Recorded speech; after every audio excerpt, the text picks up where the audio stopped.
Hello friends, welcome to EWS English with Sumit में आपका स्वागत। तो आज जो टॉपिक हम करने जा रहे हैं उसका नाम है टेंसेस टेंस एंड मैंने इसके लिए बहुत वेट किया आपको सिखाने के लिए एंड मैं चाहता तो यहाँ से आपका लेसन स्टार्ट कर सकता था, जर्नी स्टार्ट कर सकता था, लेकिन मैंने आपको बेसिक चीजें बताई जो कि यहाँ तक आने के लिए जरूरी है। ठीक है, तो विदाउट वेस्टिंग टाइम चलते हैं सीधा लेसन की तरफ। तो यस, टेंस या टेंसेस कुछ भी बोले आप, इसमें कोई दिक्कत नहीं है। क्या बेसिकली ये tense is equal to time. क्या है ये? टाइम। अच्छा, एडवांस लैंग्वेज में टेंस को एक्शन भी बोलते हैं। कई कई जगहों पर ये बोलते हैं कि आपने एक्शन किए। एक्शन मतलब टेंसेस। टाइम, टाइम जो है आपका तीन तरह का होता है, प्रेजेंट, पास्ट और फ्यूचर। आप अपनी जिंदगी जो जी रहे हो, आप प्रेजेंट में जी रहे हो, पास्ट में कुछ किया था, फ्यूचर में जो करोगे उसी चीज को आप टेंसेस में देखते हैं या एक्शन के अंदर देखेंगे। तो थ्री वेज में इसको डिवाइड किया गया है, तीन तरीके से हम इसको करते हैं, प्रेजेंट, पास्ट और फ्यूचर। कुछ विद्वान लोगों का कहना है कि फ्यूचर टेंस होता ही नहीं। चलो ठीक है, आपने मोडाल्स पढ़ लिया होगा और आपने मान लिया होगा कि आई विल गो, यार ये तो एक मोडाल्स है, इसे हमने टेंस में क्यों ले लिया? तो भैया ऐसा है, ठीक है, अगर ऐसा ही सिखाना होता गवर्नमेंट फर्स्ट क्लास में, फिर फ्यूचर टेंस देती ही नहीं। तो ये विद्वानों के लिए मेरा संदेश। और ठीक है, इंटेलिजेंट लेवल पर आप पहुंचकर आप बोल सकते हैं ऐसी बातें, लेकिन हमें सभी चीजों को देखकर सिखाना होता है, ठीक है ना। तो अगर आप ट्रेनिंग दे रहे हैं और आप बोलो फ्यूचर टेंस होता ही नहीं है, तो उस बंदे का तो सारा मेथड ही हिल जाएगा, क्योंकि तो बच्चा बड़ा हो रहा है ये पढ़ पढ़ के कि प्रेजेंट होता है, पास्ट होता है, फ्यूचर होता है। आप बोल दो उसे एक दिन भाई फ्यूचर तो होता ही नहीं है, तो उसका फ्यूचर तो डामाडोल हो जाएगा भाई। तो ठीक है, एडवांस लेवल पे चीजें चलती हैं, अगर आप मॉडल का जिक्र करोगे तो आप प्रूव करने पे आओगे तो फ्यूचर है ही नहीं। चलो ठीक है, इस बात को छोड़ते हैं, आगे चलते हैं। तो यस, प्रेजेंट सिंपल या प्रेजेंट के बारे में बात करें, जब आप प्रेजेंट टेंस पढ़ेंगे तो उसके अंदर क्या क्या आएगा? प्रेजेंट इंडेफिनिट आएगा, जिसे हम प्रेजेंट सिंपल भी बोलेंगे, present continuous, present perfect, present perfect continuous. इसी तरह जब आप पास्ट करोगे तो past indefinite, past continuous, past perfect, past perfect continuous. Future जब आप करोगे, फ्यूचर इंडेफिनिट या फ्यूचर सिंपल, बात एक ही है, future continuous, future perfect, future perfect continuous. ठीक है, तो हम तो टेंसेस लेकर चल रहे हैं फ्यूचर को, तो इसलिए हम पूरा पूरा करेंगे। ठीक है, तो अब ये तो एक बेसिक सी चीज थी जो सबको पता है। जो मुझे सिखाना है मेन चीज वो क्या है? Present indefinite. आज का जो टॉपिक है वो है प्रेजेंट इंडेफिनिट, और आने वाले कुछ क्लासेस में यही टॉपिक चलेगा आपका। And believe me, it is going to be so helpful, क्योंकि इस तरह की वीडियो आपको कहीं नहीं मिलेगी। आप सर्च करो, जितना मर्जी सर्च करो, ठीक है ना, क्योंकि ये एक्सपीरियंस से बनाई हुई चीजें, ठीक है ना, ये मेरा एक्सपीरियंस है। ठीक है, तो देखें आप इसे, मैंने क्या किया, प्रेजेंट इंडेफिनिट को सिंपल प्रेजेंट भी बोलते हैं, ठीक है ना। तो present simple, simple present, present indefinite, कोई अगर बोल रहा है तो सेम बात है। ठीक है, मैंने इसको दो पार्ट में डिवाइड कर दिया, ठीक है ना। प्रेजेंट इंडेफिनिट को मैंने दो पार्ट में डिवाइड कर दिया है।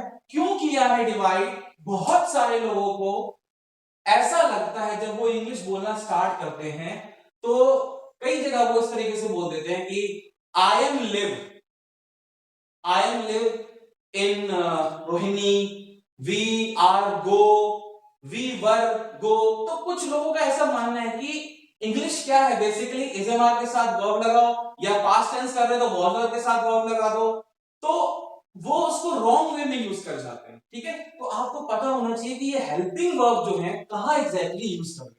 ठीक है, तो एक चीज जो गांठ बांधनी है आपको वो ये है कि हमें हेल्पिंग वर्ब्स को कैसे अलग करना है मेन वर्ब से, और कब उनको साथ में लाना। ठीक है, इस चीज को देखते हुए, और मैंने क्यों डिवाइड किया ये मैं आने वाली वीडियो में बताऊंगा आपको, बट फिलहाल के लिए आप इतना समझिए, प्रेजेंट सिंपल को मैंने दो पार्ट में डिवाइड किया, present indefinite with main verb, जहां पर हम बात करेंगे मेन वर्ब के साथ, गो, गोज, टेक, टेक्स, यानी कि V1 और V5 का यूज करेंगे इसके अंदर।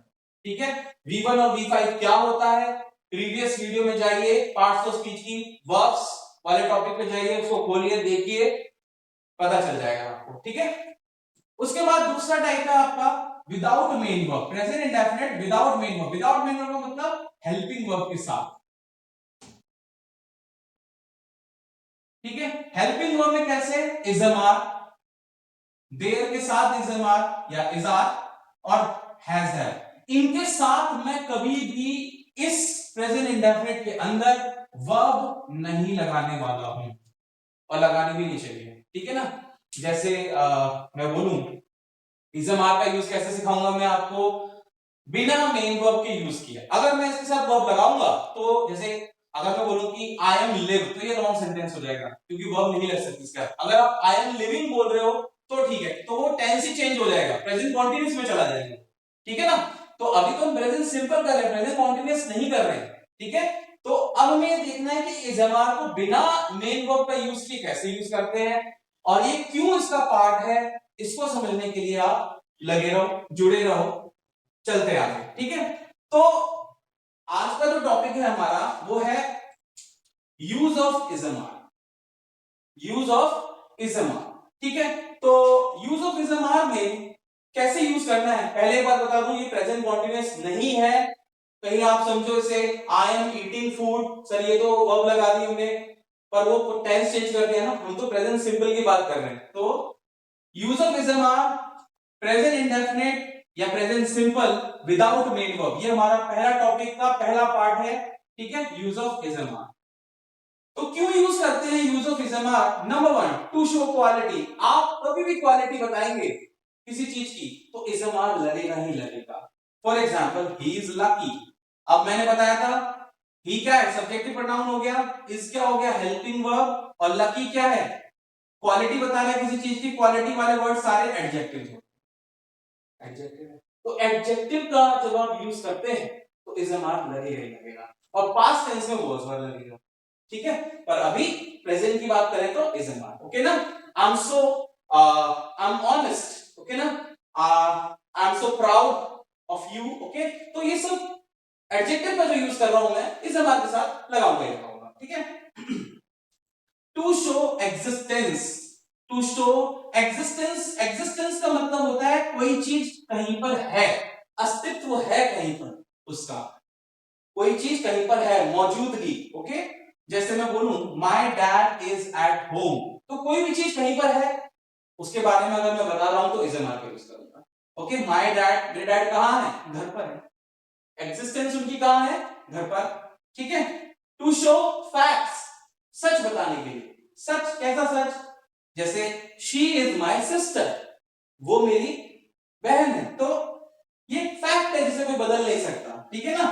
तो इस तरह की चीजें बताने के लिए हम इजमार का यूज करते हैं, क्वालिटी बताने के लिए, एग्जिस्टेंस दिखाने के लिए, और कोई भी सच बताने के लिए, ओके ना। जैसे Delhi is the capital of India, fact है, सच है, ठीक है ना। तो इस तरीके से अब हम सीखते हैं, किसी भी टेंस को सीखने के लिए आपको चाहिए सेंटेंसेस बना, ठीक है ना। आगे जाके आपको यही करना है बेसिकली, आप सोचो कि आप जो भी आपके माइंड में चल रहा है उसको ट्रांसलेट कर पा रहे हो तो समझ लो आप सीख गए, या जो भी लैंग्वेज आप सीखना चाह रहे हो, ठीक है ना। तो मैं उसके लिए ये नहीं कहूंगा कि आप बहुत ज्यादा असल में बोलना ही पड़ेगा आपको, ऐसा कोई हार्ड एंड फास्ट रूल नहीं है, ठीक है ना। मैं खुद एक गवर्नमेंट स्टूडेंट रहा हूं, ठीक है ना, तो मुझे पता है उस चीजों को किस तरीके से फेस करते हैं, और मैं आपके साथ शेयर करना चाहता हूं, इसलिए मैं इतना लेट हो गया हूं वीडियो बनाते बनाते, बट मेरे स्टूडेंट्स ने बोला कि बनाओ सर, आपको बनानी चाहिए, तो आपके साथ शेयर कर रहा हूं, ठीक है। तो ये है, ऐसा जरूरी नहीं है कि भाई बोलो बोलो, भाई कितना बोल लोगे आप, आपके घर पे एटमॉस्फेयर ही नहीं है, घर पे जाओगे तो हिंदी में बात कर रहे हैं, फ्रेंड सर्कल में जाओगे तो हिंदी में बात कर रहे हैं, वो कहेंगे ज्यादा अंग्रेज मत बनो, तो कैसे करोगे, डिमोटिवेट वैसे ही हो जाओगे आप, ठीक है ना। तो हमें अपनी इंग्लिश को ऐसा बनाना होगा कि सोचे और बोले, कैसा हो सकता है ऐसा, चलो देखते हैं। तो यस, अफर्मेटिव सेंटेंस, सबसे पहला सेंटेंस होता है हमारा अफर्मेटिव सेंटेंस, जिसको हम पॉजिटिव सेंटेंस भी बोलते हैं।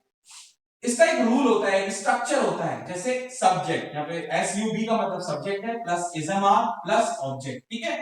तो देखो इज कहां लगता है, सिंगुलर चीजों के साथ, ही शी इट, या कोई भी नाम हो, पर्सन का हो, चीज का हो, जैसे राहुल इज, ओके ना, श्रेया इज, ओके ना, he is, she is, are plural के साथ, जैसे you we they and plural के साथ आर लगता है, जैसे दे आर, ओके ना, और प्लूरल जो भी हो गया जैसे राहुल एंड श्रेया आर, इस तरीके से हो जाएगा। और एम सिर्फ आई के साथ लगता है, वो भी कब तक, जब आप आई को present indefinite without main verb में यूज कर रहे हो। अगर मेन वर्ब के साथ यूज करोगे तो कुछ और होगा, ठीक है ना, नहीं तो कॉन्टिन्यूअस में एम लगेगा।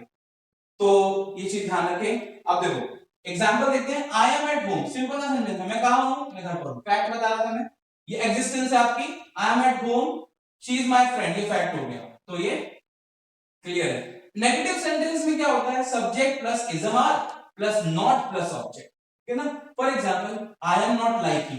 अब कुछ लोग सोचेंगे लाइक, मैं पहले बता चुका हूं, लाइक क्या है, यहां पर वर्ब नहीं है, आई एम नॉट लाइक यू मतलब मैं तुम्हारी तरह नहीं हूं, प्रेपोजिशन के सेंस में यूज हुआ है। प्रेपोजिशन वाली वीडियो खोलो, देखो, फिर आपको समझ में आएगा। This is not my job, another example, ये मेरा काम नहीं है, ठीक है, नॉट लगाया, कोई भी वर्ब यूज नहीं हो रही है, देखो उसमें विदाउट मेन वर्ब, ओके ना, विदाउट मेन वर्ब, ठीक है, मेन वर्ब नहीं लग रही, सिर्फ हेल्पिंग वर्ब से काम चल रहा है। और जिंदगी के बहुत सारे जरूरी सेंटेंसेस आप यूं ही बना दोगे, रटने की जरूरत नहीं है। जो डेली लेकर आते हैं ना video, 50 useful sentences, 30 useful sentences, doctor के साथ बोलने वाले सेंटेंसेस, बिजनेस क्लास में बोलने वाले सेंटेंसेस, कितना रट लोगे भाई, ओके ना। तो इंटरोगेटिव सेंटेंस समझने की कोशिश करो भाई, वो भी एक स्ट्रक्चर से ही बने हैं। अगर आप स्ट्रक्चर समझ जाओगे तो वो ऐसे सेंटेंस आप खुद ही बुक छाप दोगे अपनी, ठीक है। इंटरोगेटिव सेंटेंस क्या है, इंटरोगेटिव सेंटेंस जब भी कोई क्वेश्चन आप पूछते हो और उसका आंसर हाँ या ना में होता है तो उसको बोलते हैं इंटरोगेटिव सेंटेंसेस। और ये इस तरह के सेंटेंस हमेशा इजम आर से यानी कि हेल्पिंग वर्ब से स्टार्ट होंगे, यहां पर हेल्पिंग वर्ब, ओके, यहां पर हेल्पिंग वर्ब इजम आर है तो is am are plus subject plus object, ठीक है। तो जैसे क्वेश्चन पूछा गया, आर यू फ्री, आप खुद से क्वेश्चन पूछो, आर यू फ्री, आंसर तो खुद से कि yes I am free, no I am not free, हो गई कॉन्वर्सेशन स्टार्ट। अब आप वेट करोगे किसी का कोई मुझसे बात करे, आप खुद से बोलो ना, सेंटेंस बनाओ, are you free, yes I am free, okay, no I am not free, am I stupid, क्या मैं स्टूपिड हूं, ओके ना, यस यू आर स्टूपिड, कोई सामने वाला बोल रहा है उसको, yes you are stupid, no you are not stupid, ठीक है।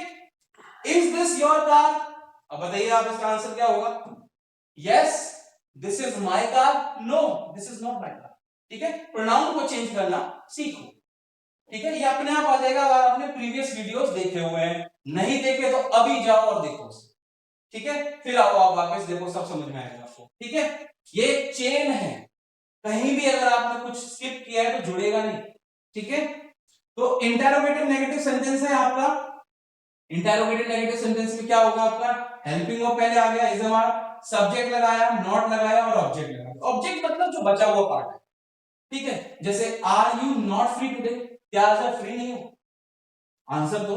अगर आप इस स्टेटमेंट से अग्री करते हो, are you not free today, क्या अगर आप इस बात से अग्री करते हो तो क्या बोलेंगे, yes I am not free today. और अगर आपको लगता है नहीं नहीं ये बात गलत है तो आप बोलोगे no I am free today, I am free today, ठीक है। तो इस तरीके से आर से, जैसे is this not your class, क्या ये आपकी क्लास नहीं है, तो अगर आप अग्री कर रहे हो तो yes this is not my class, और अगर नहीं कर रहे no this is my class, okay ना। तो यस, नेक्स्ट है आपका डब्ल्यूएच फैमिली। देखो डब्ल्यूएच फैमिली सेंटेंसेस यानी ये भी एक तरह से डब्ल्यूएच फैमिली मैंने बताया था इंटरोगेटिव प्रोनाउंस होते हैं, तो यहाँ पर वो वर्ड जो डब्ल्यूएच फैमिली के यूज करे जाते हैं क्वेश्चन पूछने के लिए वो वाले यूज होते हैं यहाँ पर, और इनका आंसर हमेशा डिटेल में होता है, यही डिफरेंस है इंटरोगेटिव सेंटेंसेस में और डब्ल्यूएच फैमिली सेंटेंसेस में, इनका आंसर हमेशा हाया नाम में होता है और इनका आंसर डिटेल में होता है। फॉर एग्जांपल जैसे WH family is am are plus subject plus object, okay ना। तो जैसे हु आर यू, ठीक है, ये क्वेश्चन है हु आर यू, तुम कौन हो, तो आप आंसर दोगे आई एम सुमित, ठीक है। यहां पर आप ये नहीं बोलोगे हु आर यू यस, ऐसे नहीं चलेगा, ठीक है। व्हाट इज दिस, ये क्या है तो आपको बताना पड़ेगा, this is a phone, this is a book, जो भी है। तो डब्ल्यूएच फैमिली में आपको डिटेल में आंसर देना होता है, इंटरोगेटिव सेंटेंसेस में आपका आंसर यस और नो, ठीक है। तो ये हमने आज सीखा प्रेजेंट इंडेफिनिट में या सिंपल प्रेजेंट में एक part use of is and are बिना मेन वर्ब लगाए कैसे कैसे यूज हुआ आपने देखा। मैं वीडियो के एंड में आपको सेंटेंस भी दूंगा, आप उसे सॉल्व करें। वो सेंटेंसेस परमानेंट नहीं है, आप समझें, उस ट्रिक को समझें किस तरीके से उनको फॉर्म करते हैं, ठीक है ना। फिर मिलते हैं नेक्स्ट वीडियो में, ओके। तब तक आप इसे समझिए, and this is going to be so important. See you soon in the next